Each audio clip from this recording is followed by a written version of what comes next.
Hello everyone, welcome to IAS PCS by aspirants. Indian Express के explained series में आज एक आर्टिकल है। वो आर्टिकल है fleet on the moon, eyes on सन।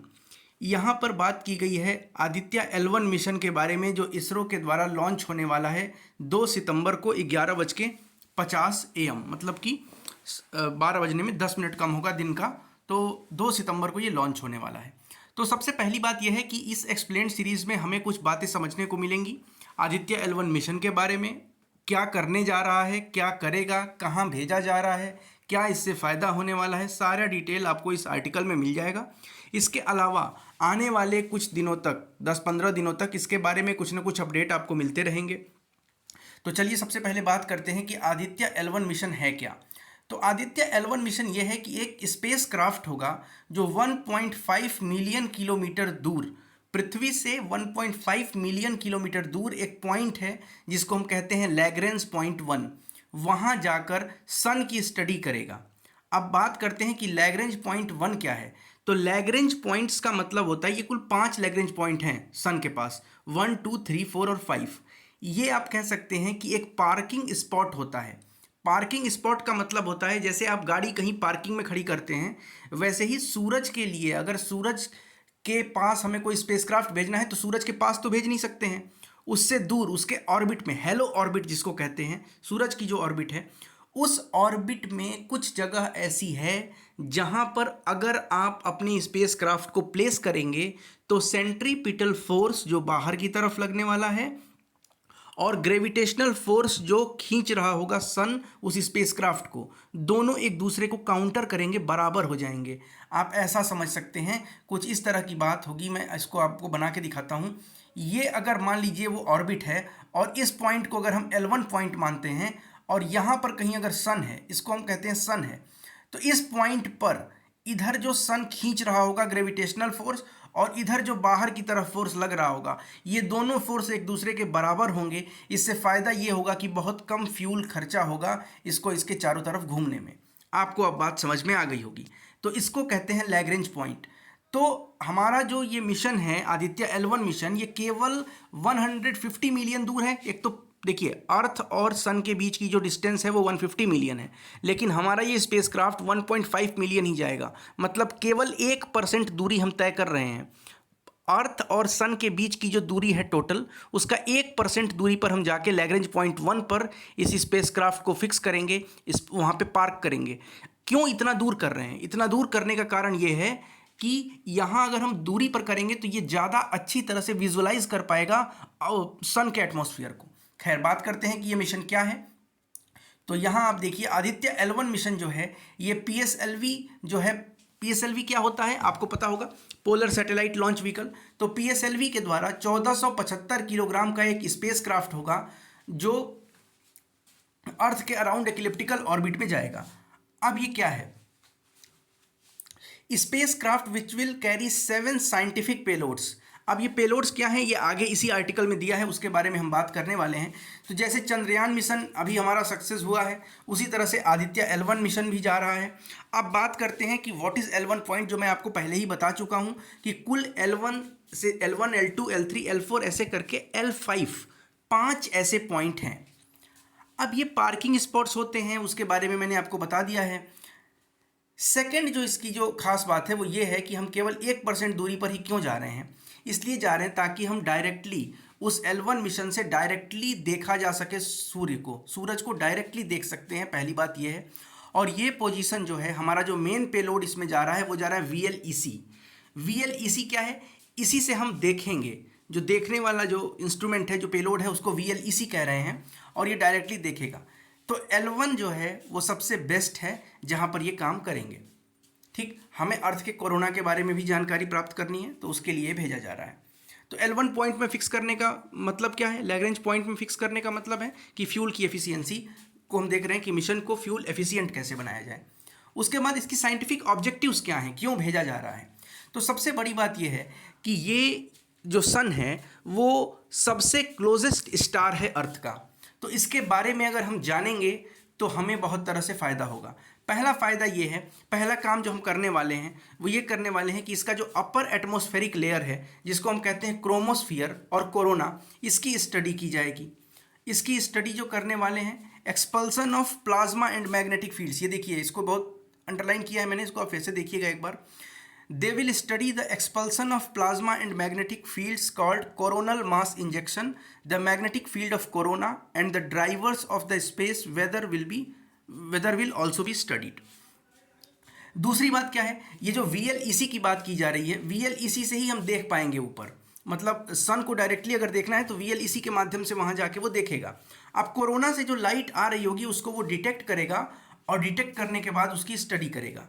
इसमें जो खास तरह के पेलोड्स दिए गए हैं, उन पेलोड में जो सबसे इंपॉर्टेंट पेलोड है जिसको VLEC कहा जा रहा है, उसका फुल फॉर्म भी आपको पता होना चाहिए, visible emission line coronagraph. Visible emission line coronagraph ये डिज़ाइन किया गया है इंडियन इंस्टीट्यूट ऑफ एस्ट्रोफिजिक्स के द्वारा, और ये सोलर कोरोना की स्टडी करेगा। 1.05 times the solar radius the closest any such payload has imaged, मतलब ये उस पॉइंट से जाकर इमेज लेगा कोरोना की जहाँ से आज तक कोई भी इमेज नहीं ली गई है। 1.05 टाइम्स रेडियस, सोलर रेडियस तक ये जाएगा। उसके बाद सोलार अल्ट्रावायलेट इमेजिंग टेलीस्कोप, जिसको स्वीट कहते हैं, ये भी है। उसके अलावा और भी आप देख सकते हैं, जैसे यहाँ पे मार्क किया गया है, ये solar low energy X-ray spectrometer Solexs है।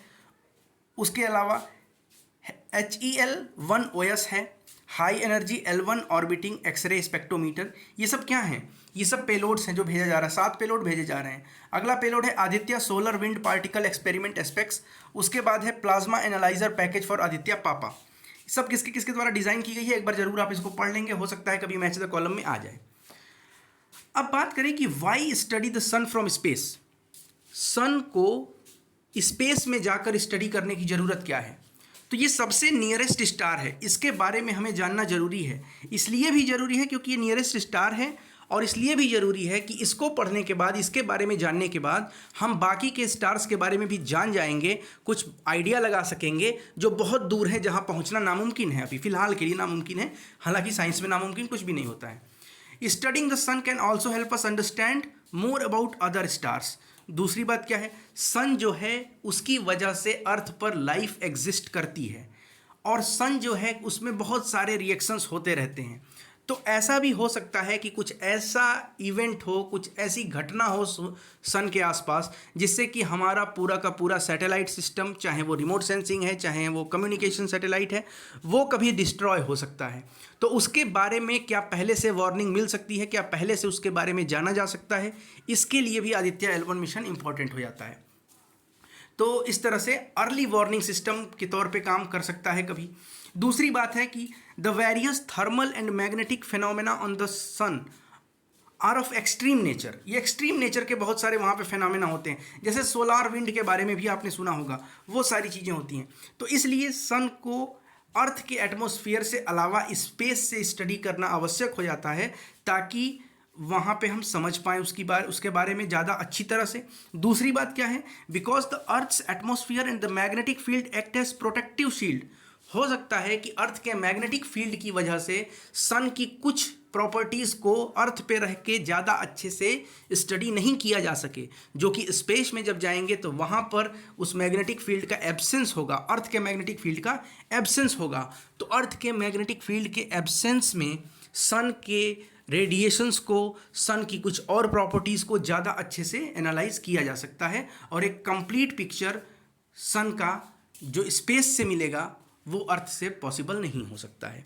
दूसरी एक और ख़ास बात है कि जब कभी एक्लिप्स वगैरह होता है, लूनार एक्लिप्स, सोलर एक्लिप्स के बारे में आपने सुना होगा, तो ये जो हमारा जाएगा आदित्य L1, ये मून के बियॉन्ड जाकर रहेगा। मून के बियॉन्ड जाने का मतलब है कि अगर कभी ऐसा कंडीशन आ जाए कि सन और अर्थ के बीच में मून आ जाता है, तो उस केस में, एक्लिप्स वाले केस में, सन की स्टडी नहीं हो पाती है, क्योंकि मून से कवर हो जाता है सन का कुछ हिस्सा मून से कवर हो जाता है।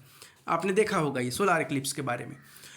तो ऐसे में जब हमारा आदित्य L1 जाके इस्टेब्लिश हो जाएगा मून के बियॉन्ड, तो एक्लिप्स के समय में भी, जब हमारे यहाँ अर्थ पर एक्लिप्स हो रहा होगा, उस समय भी हम सन की स्टडी कर पाएंगे, क्योंकि हमारे और सन के बीच में जो मून आ रहा है वो मून आदित्य L1 के और सन के बीच में नहीं होगा, क्योंकि आदित्य L1 मून से काफ़ी आगे जाके इस पिक्चर को कैप्चर करेगा। 4 महीने में पहुंचेगा ये और 5 साल तक वहाँ इसको रहना है, तो स्टडी करेगा। आपको यहाँ पे एक इमेज भी दी हुई है, इस इमेज से भी आप देख सकते हैं। ये देखिए, आप देख सकते हैं यहाँ पे L1, L2, L3, L4, L5 ये लैग्रेंज पॉइंट्स हैं। ये L1 पॉइंट है और ये सन है, इसके पास ही हमारा स्पेसक्राफ्ट जाएगा। 1.5 मिलियन किलोमीटर जाएगा, जो कि मून से 4 गुना दूर है। हमारा जो मून है उस मून से 4 गुना दूर हो जा रहा है। आप देख रहे हैं कि यहाँ पे अर्थ है और यहाँ पे मून है, ये अर्थ है और ये पे पॉइंट मून है और यहाँ पे L1 जाएगा। तो इस तरह की बात है। और जो भी बात थी PSLV एक्सेल रॉकेट के यूज से ही इसको, उसी की सहायता से हम इसको भेज रहे हैं इस स्पेसक्राफ्ट को। तो आदित्य L1 मिशन के बारे में इस एक्सप्लेन्ड सीरीज में जो भी चीज़ थी वो मैंने समझा दी है। एक और बहुत महत्वपूर्ण आर्टिकल है, इसको भी आप जरूर देखेंगे। ये आर्टिकल है कि शिव शक्ति, तिरंगा या जवाहर स्थल जो नाम दिया गया है, ये नामकरण कैसे होता है, स्पेस में किसी चीज़ का नाम कैसे दिया जाता है। तो 17 यहाँ पे देखिए, अर्लीस्ट मून मैप्स जो थे वो 17th सेंचुरी में क्रिएट किए गए थे। उसके बारे में यहाँ पे डिटेल थोड़ा सा दिया हुआ है, आप देख सकते हैं। प्रोसेस क्या होता है नेमिंग का, तो IAU इंटरनेशनल एस्ट्रोनॉमिकल यूनियन जो है, जब इसने पहली बार इमेज वगैरह की बात हुई थी तो इसने ही, इसका ही जो ग्रुप होता है वो नाम सजेस्ट करता है यूजुअली। उसके बाद इसको रिव्यू वगैरह किया जाता है, एक बार देख लीजिएगा आप। कोशिश की जाती है किसी पर्सन के नाम पे ना हो, हालांकि इंडिया में बहुत सारे पॉइंट है, जैसे साराभाई क्रेटर है उसका नाम, या फिर जवाहर स्थल है वो पर्सन के नाम पे है। कल्पना चावला के नाम पर भी क्रेटर का नामकरण किया गया है।